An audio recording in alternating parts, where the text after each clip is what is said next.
This is going to be a reaction to the Homesteady videos.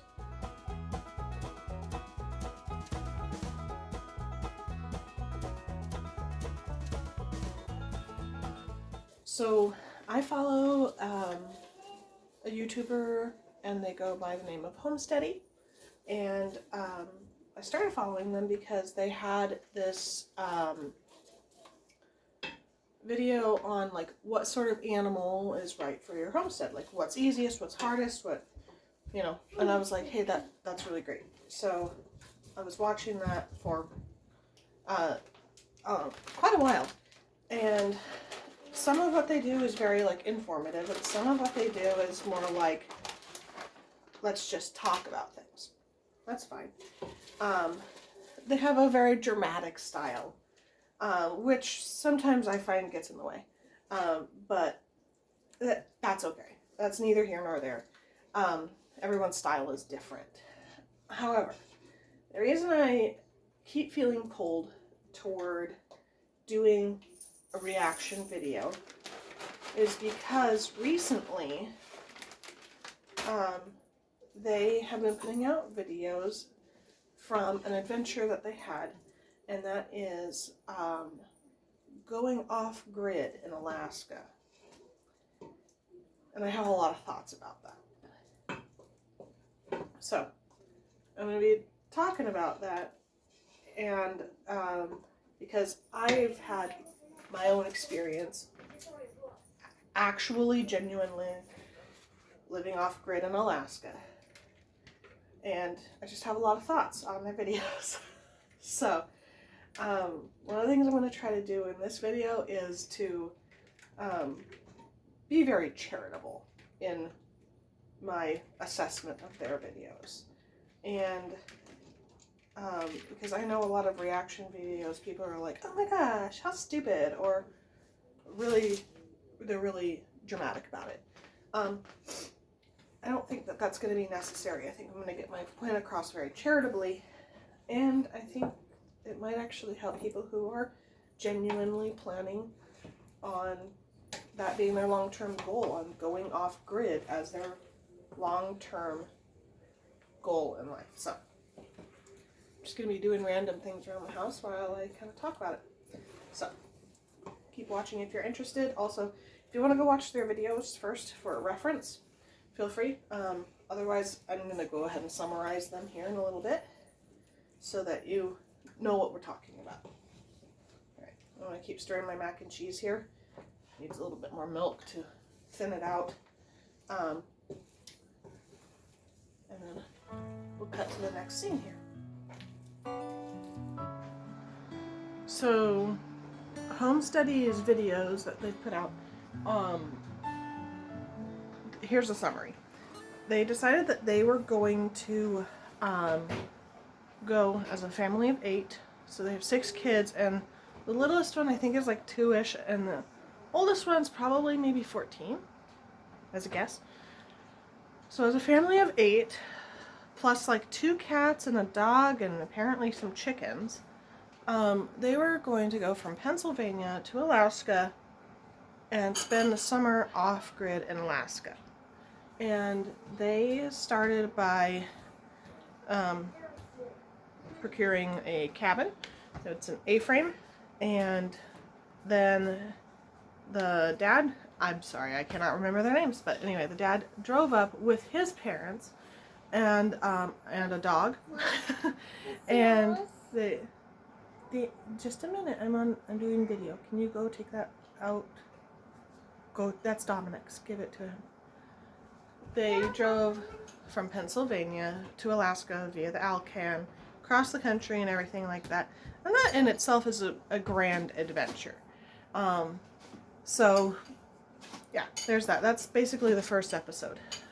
And then the mom and the kids joined them. They flew up to Alaska, and then they all drove down together to see this cabin.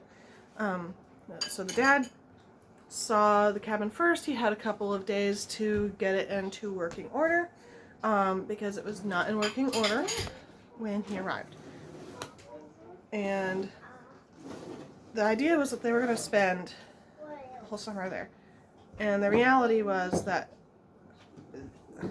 they were very, very, very, very, very, very unprepared. And they really just, they should have been more prepared.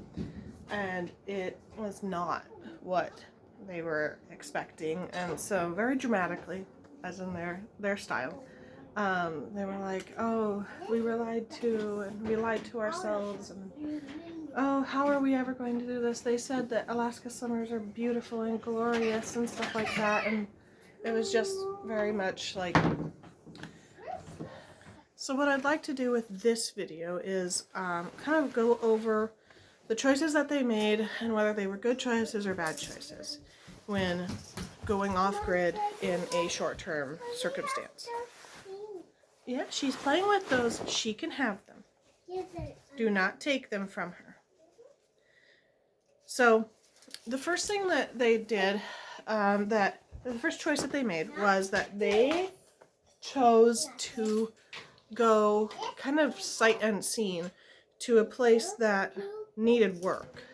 And that is a perfectly fine choice. If you want to really challenge yourself and you have the money to do it and everything like that, fantastic. My mom actually rented her cabin out and out in the Alaskan bush, and the payment that people made was making upgrades to the cabin, you know, and that worked just fine. But you have to know what you're getting yourself into, and regardless of what season it is in Alaska, you need a wood stove. You need a functioning wood stove if you are going off grid in Alaska. Almost every single one of the problems that they encountered could have been solved. Oh, thank you. Here you go. Could have been solved if they just had a functioning wood stove.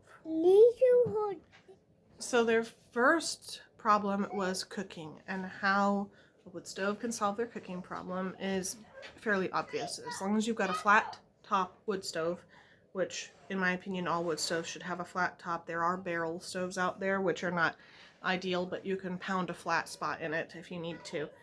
Barrel stoves are a super cheap way of getting a wood stove somewhere when you need one, and that was a totally doable thing for them. So their solution was to set up a propane cooking station outside off of the front porch of this A-frame cabin. It was 2 burners. They said it was 1 burner. I'm thinking maybe only 1 burner worked, or maybe the propane tank that they had wasn't strong enough to put both flames up at the same time. So they were doing this outside because the propane stove inside didn't work.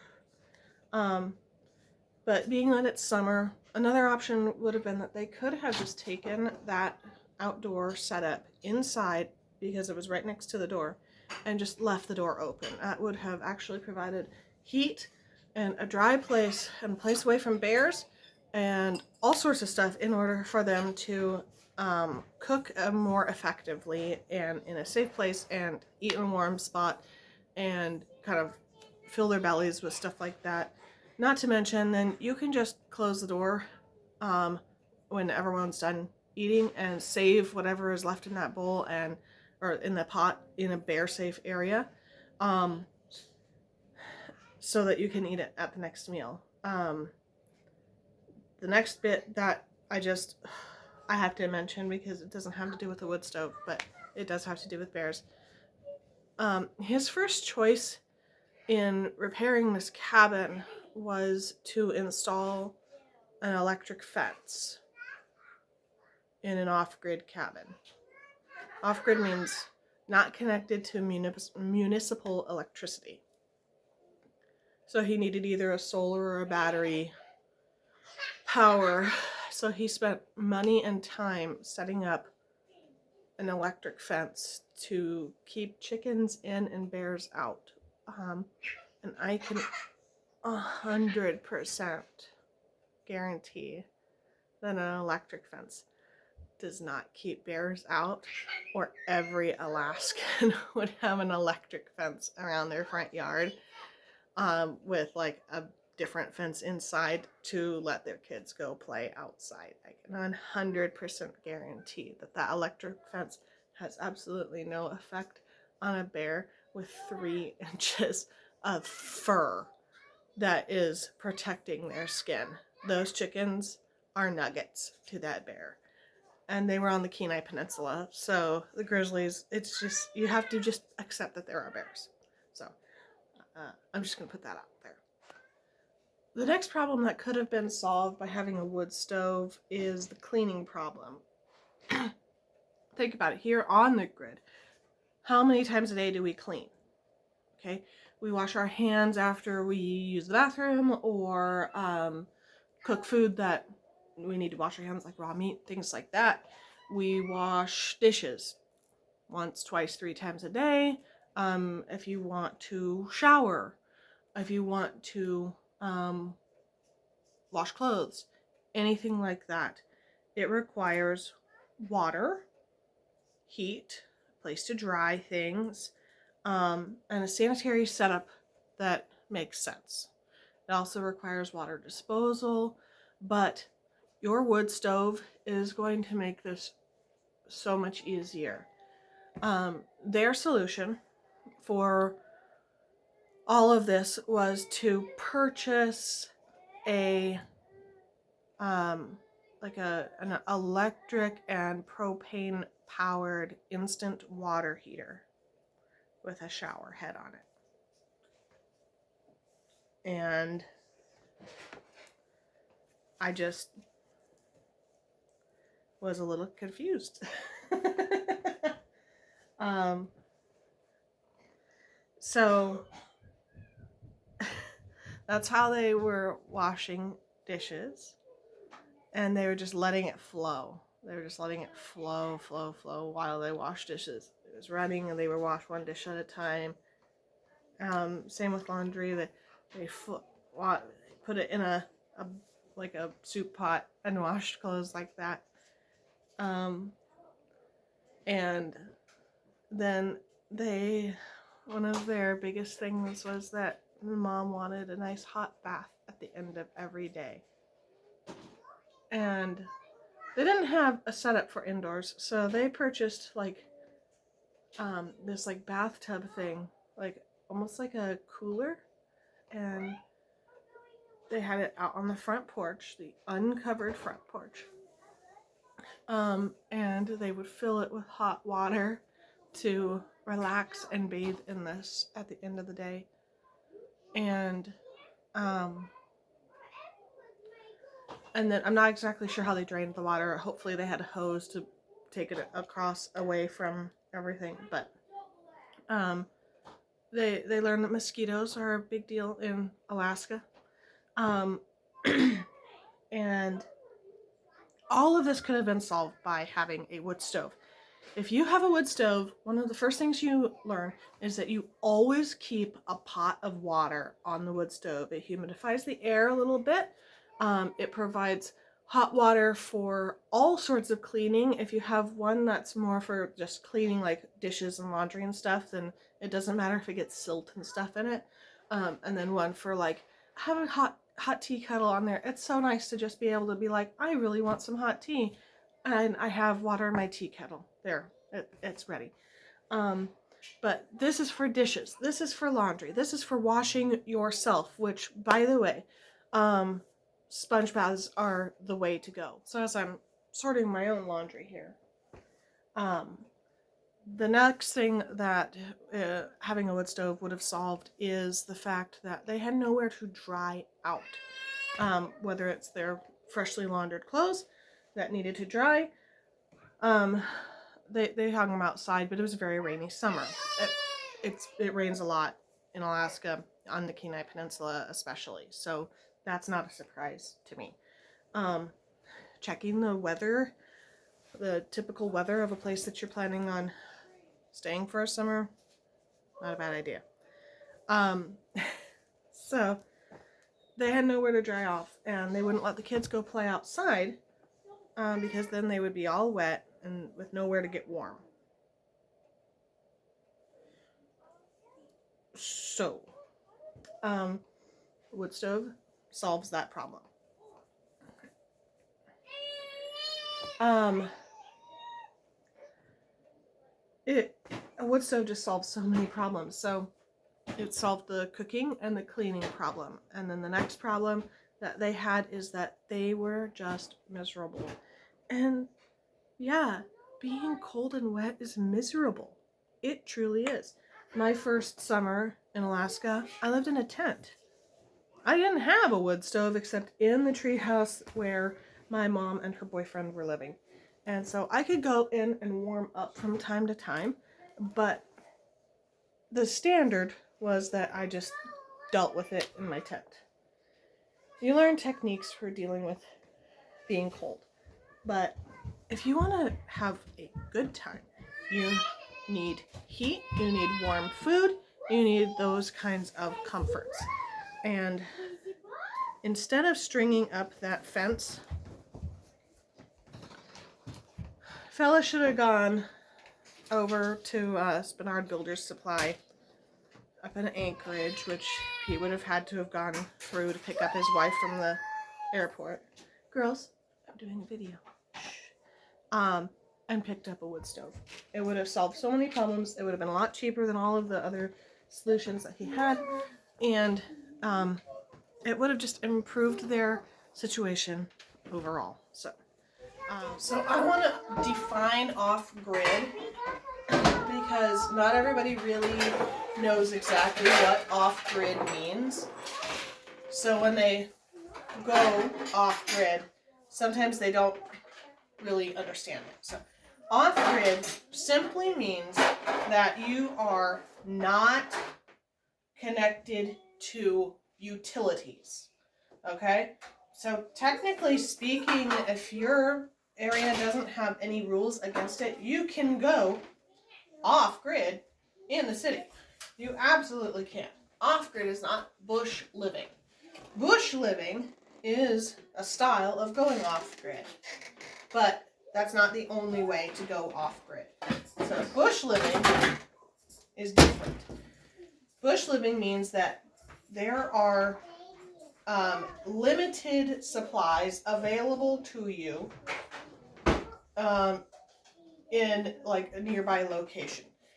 They were in the Kenai Peninsula, and honestly, they were really not that far away from convenience. If they were cold, they could get in a car and turn on the heater and warm up. They could even drive into town, probably an hour, and be somewhere where they had all the convenience needed. That's not usually what people think of when they think bush living and off-grid in Alaska. But it was definitely the way that they made it seem in Homesteady.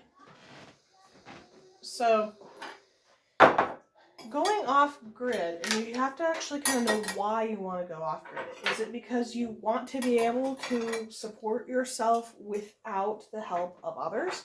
If so, relying on generating your own electricity is not typically the way to do it. If you want to go off-grid because you want a simpler life, great.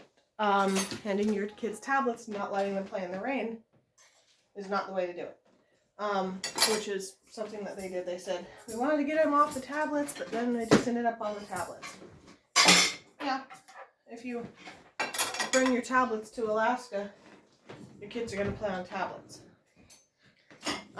My kids don't have tablets. You can have tablets. That's fine. My kids are addicted to YouTube.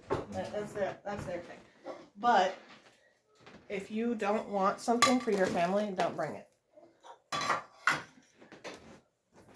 So you have to know your why of going off-grid. If I was going to go off-grid myself again, my reasoning would be that I want to separate my family from whatever is causing us a distress. Things that cause me a distress right now is like society and how they deal with things and Another thing that really causes me distress is shortages. Right now, like, I went to Walmart the other day. I live in town. I am firmly on grid right now. I went to Walmart the other day, and half of their produce section was completely empty. And I was like, wow, people who rely on Walmart for their food are in a pinch. So according to Homesteady, their reasoning behind it was just to see if they could do it.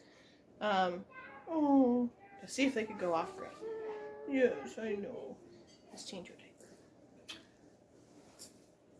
And I can change your diaper.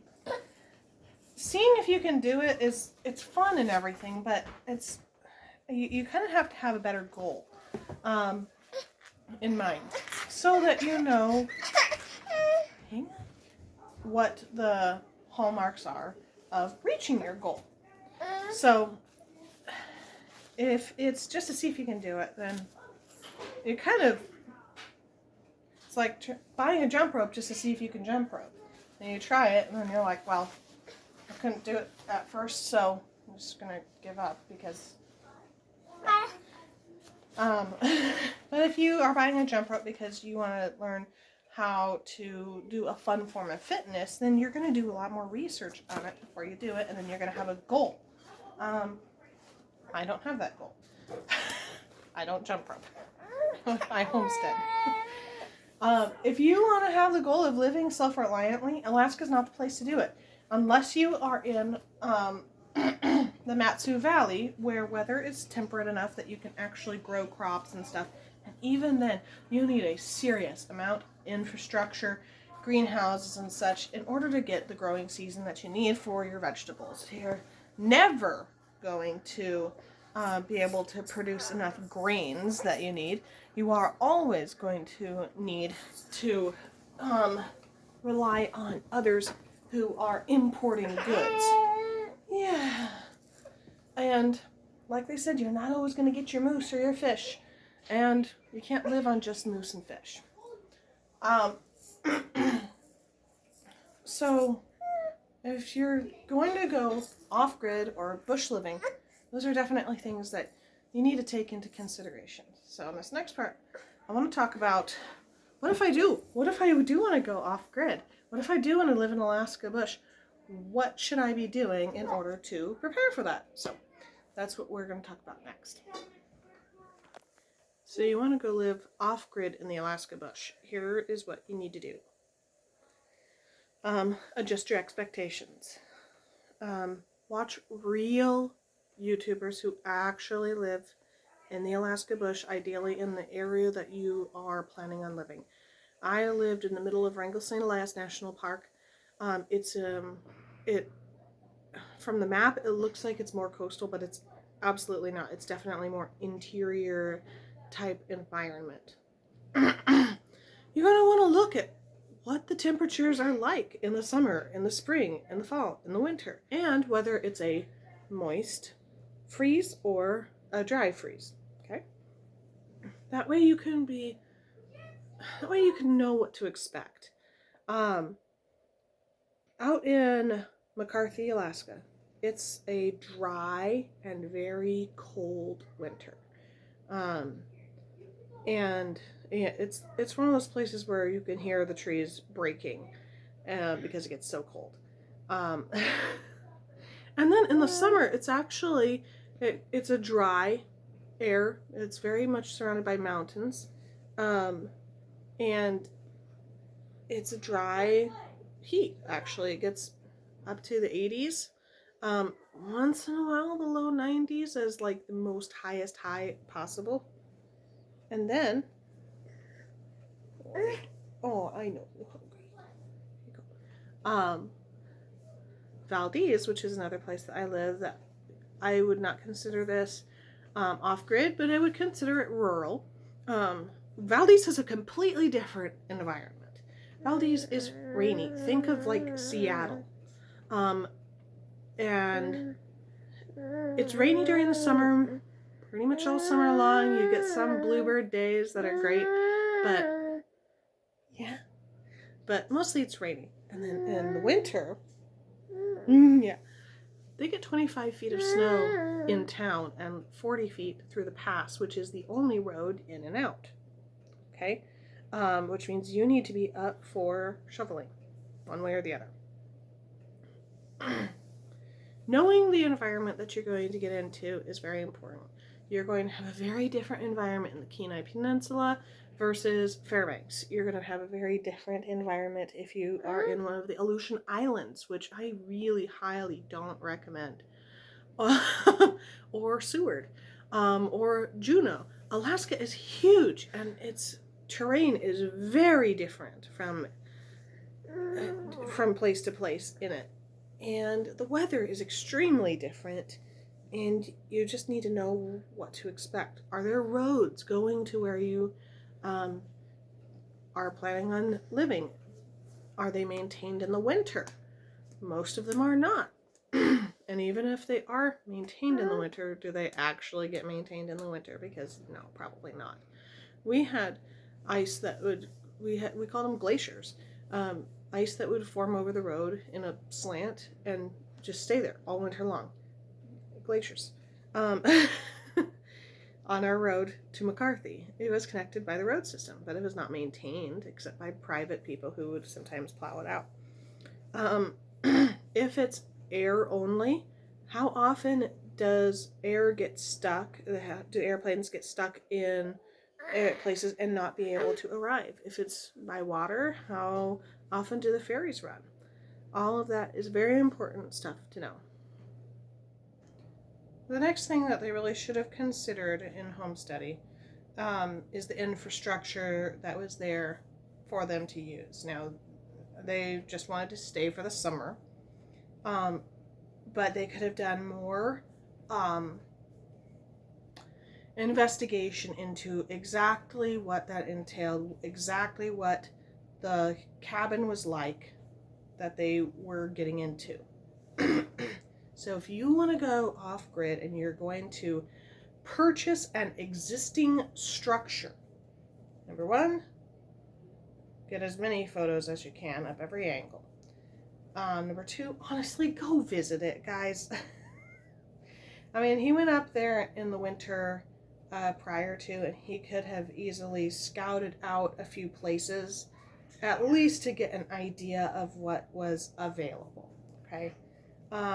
Going somewhere sight unseen, and I say this as a person who moved several places sight unseen. Going sight unseen is not the way to go, okay? So, make sure that your site has the bare minimum, okay? They were living in a place that was 300 square feet for 8 people, 2 cats, and a dog. I'm sorry. I lived in a lot of small places, and probably the biggest of the small places was a 12 by 16 2-story cabin, and it was for me, my mom, and my brother, and that is all that we could fit. I'm terribly, terribly bad with on-the-spot math, so give me a second, I'm pause the video, I'm going to come back with exactly how many square feet that is. Alright, it's just shy of 400 feet. You can do the math if you want to comment it. Meaning upstairs and downstairs, okay? And that was probably our most comfortable cabin that we lived in out in the bush. It had a wood stove, which you will need a wood stove. You need to find out if the wood stove is practical for the place that you're living in. Ask if somebody has lived there during the winter, and did they have any issues with it. Ask about the insulation of the cabin. How well insulated is it? Are the windows in good condition? How often is the chimney cleaned? Because you will need to be using that wood stove all the time. Even during the summer, you're going to want wood. If you are going to move in and want to start right away, you're going to want at least some firewood just to get you started. So get a cord of wood to get you started. Order it to be delivered, whatever you need to do. I don't care. Ask how many cords of wood people usually go through in a winter. It's good information to have. If somebody's spent the whole winter there, then they should have at least a general idea. Be prepared that Alaska is expensive. It's going to cost probably twice whatever you're paying now, unless you're in like California, Seattle, New York, Miami. I don't know, some of those places that are kind of high cost of living. Alaska's expensive because they have to ship everything in and out. The soil's not that great. It's glacially young, so don't anticipate growing a whole lot of food. Anticipate doing a lot of shelf-stable food. Speaking of which, ask about the cooking and storage of food. Do they have a refrigerator? Do they have a propane running refrigerator, which does not require electricity? Or do they have a refrigerator that is on a battery bank? Or do they have a solar system? Pardon. Do they have a solar power system that hooks up to a battery bank? When was the last time was that used? Do the battery banks, how much does the battery bank power? Do they have a gas generator that would come with the place? I do recommend getting a gas generator and a good couple extension cords that are rated for outdoors, so that you can have power if you need it. Charging phones, charging all sorts of things nowadays, it's nice to have something like that. Don't anticipate being able to run a washer or a dryer for sure. I'll talk about a waste of electricity running a dryer. It just, yeah, even places that I knew that powered a washing machine wouldn't run a dryer. It just, there was no point in it. You just hang it out until it dries, or hang it in until it dries. You need to talk about what the cooking situation is. Do they have a propane stove? How often does propane get delivered, or do you have to go and get it yourself? Where's the nearest gas station? In McCarthy, our nearest gas station, which was twice the amount as any other bigger city, was about 65 miles away, and that is a dirt road that is basically impassable during the winter. Ask about water. What do people do for water? We got water from a creek. That was how we got 100% of our drinking, cooking, bathing water, and all of that. So usually once a week we'd have to load up either the snow machine and sled, or the four-wheeler, which you might need to get. You might need to get those modes of transportation. Trucks don't always want to start when it is 40 below. So you might need to load up and get 5-gallon buckets full of water from a creek, or from a water delivery service, depending. If you are planning on rain catchment, make sure you're in a place that actually rains enough for you to catch that much rain, and that you have a filter for it and all that stuff. Water is important. In the Homesteady program, they actually had a well that was up a ways, and they were able to run plumbing to the cabin. Now in the summer that works, and in the winter that doesn't work. It's not going to work. It's not going to work. You're going to need electricity for your well pump too, and a heater to keep that well pump from freezing. Now on the Kenai Peninsula, it's frozen a little bit less than the rest of Alaska, so they probably could have made that work with some heat tape and a battery bank and a generator to recharge the battery bank. Totally manageable, but a lot of work. So having water set aside is important. I mean, think about how many gallons of water you go through in a day. It takes a gallon to flush a toilet. Okay, speaking of toilets, ain't no toilets off-grid in Bush, Alaska, unless you are very wealthy and you're able to have a septic tank installed. Even then, you're going to be conserving your water to flush, because you don't want to have to pay to have somebody come out and pump your septic all the time. And most people will use an outhouse. Homesteady used a bucket for 8 people. And then they just dumped it every few days. Which, they said, oh, there's an outhouse there, but it's been condemned. I'm sorry, an outhouse is a hole in the ground with, I mean, unless it was full, then he could have rented a skid steer or something to dig a 5-foot deep hole, built a structure around it, put some, if you sink a, if you have a tin can, right, then you open the top and then you open the bottom, you have like a tube.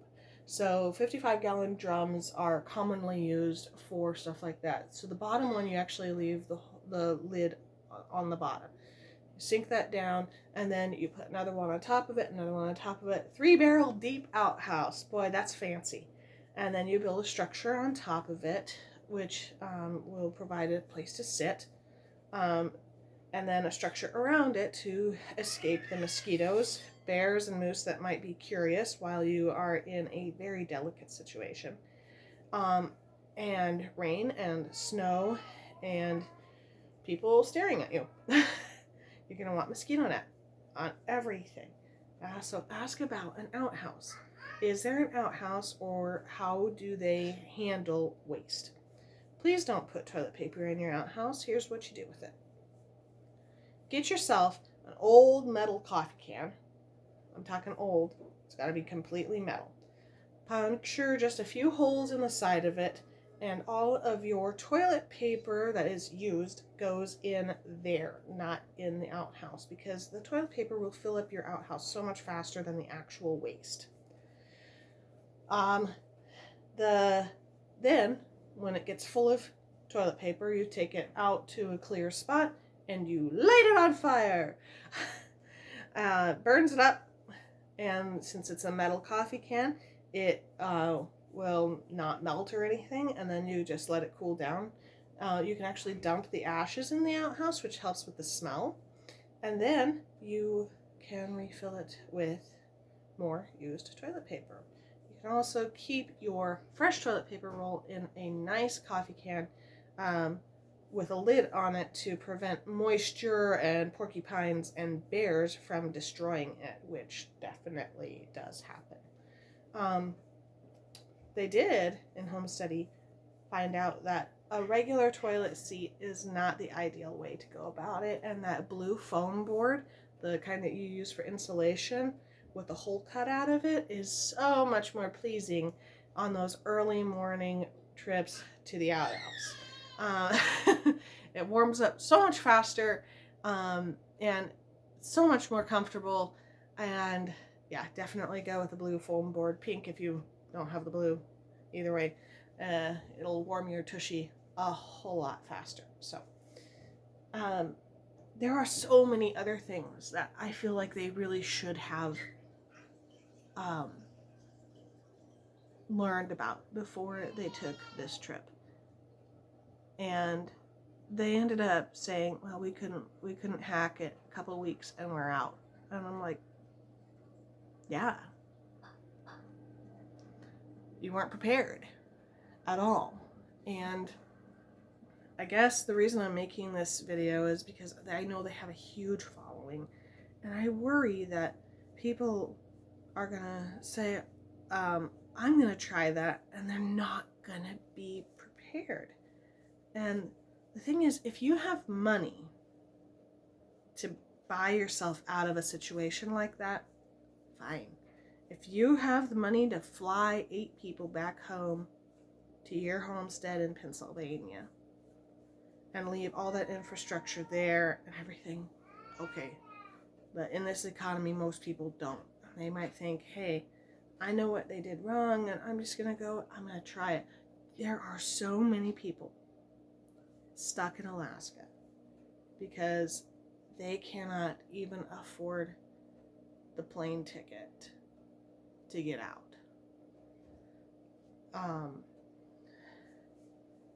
Don't go up there thinking that you're gonna Bear Grylls everything and just be the conqueror of nature. Don't do it. If you want to go up there and live that lifestyle, be prepared. And then, yeah, for sure, the Bush of Alaska has so much cool stuff to offer if that is what you're looking for. So, do your research, people. Do your research and get yourself a wood stove. Here's a picture of you. You're so cute. So to conclude our video here, my reaction, I wanted to show you some of my pictures from when I lived out in the bush. So this first one, let's see if I can get it. This is the tree house that I lived in, or near. And that's me in that blue shirt. My brother, my mom, and my mom's boyfriend, and we were taking care of a dog named Irish. So you can see there's some stairs up to it. It was actually 3 stories. This is the addition that they put on for my brother and I to have a bedroom. And it was about 8 by 4 feet. My feet stuck out in front of this door at night, and then the wood stove was about right there. It was a barrel stove, and my brother and I were in charge of feeding that all night long, and during the day while we were around.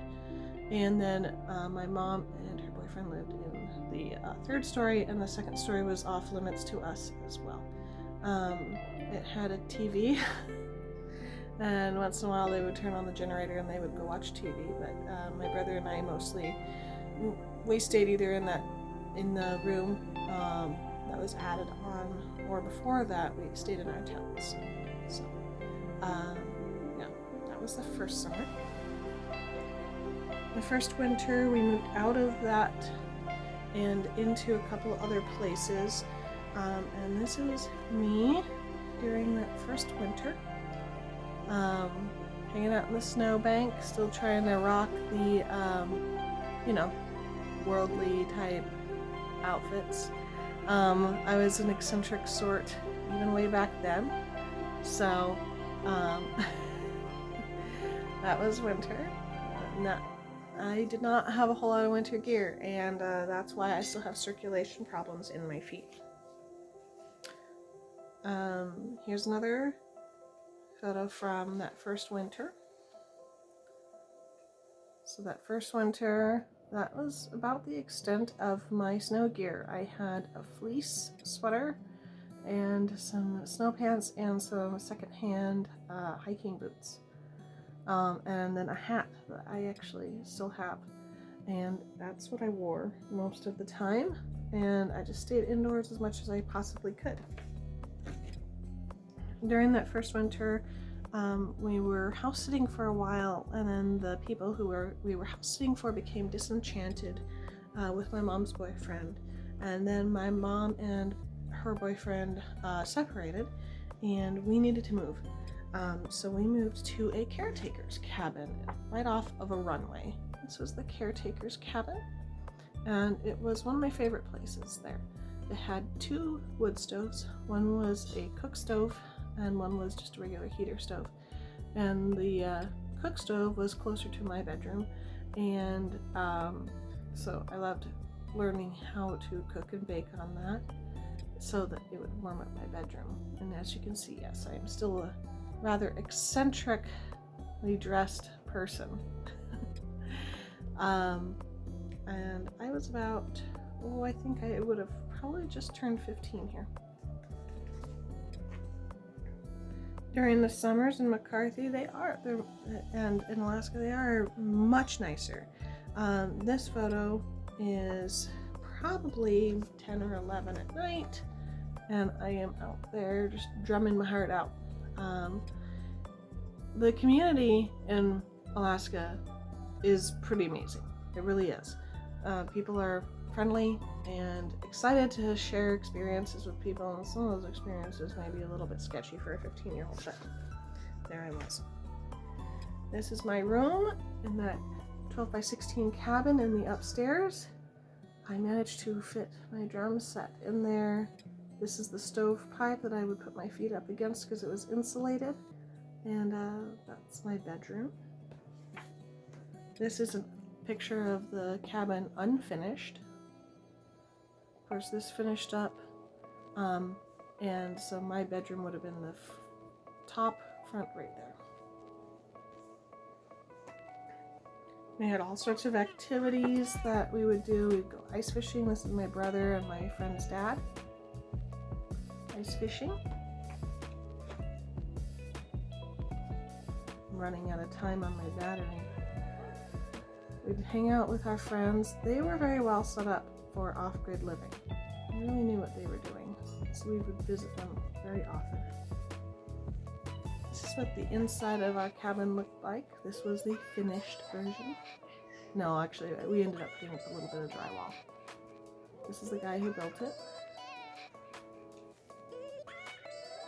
This is actually really close to where Homesteady was living. This is Resurrection Pass on the Kenai Peninsula, and that's me right there. We did a nice backpacking trip, and yeah, 4 days out in the wilderness. Here's another picture from there. A couple of the other people that I was with. You can see the terrain. This is the beginning of fall, like September-ish time. And the last one I have here is me and my brother with my very first truck. And that was when we were getting ready to leave McCarthy and go to the big city of Valdez, where there's about 4,000 people.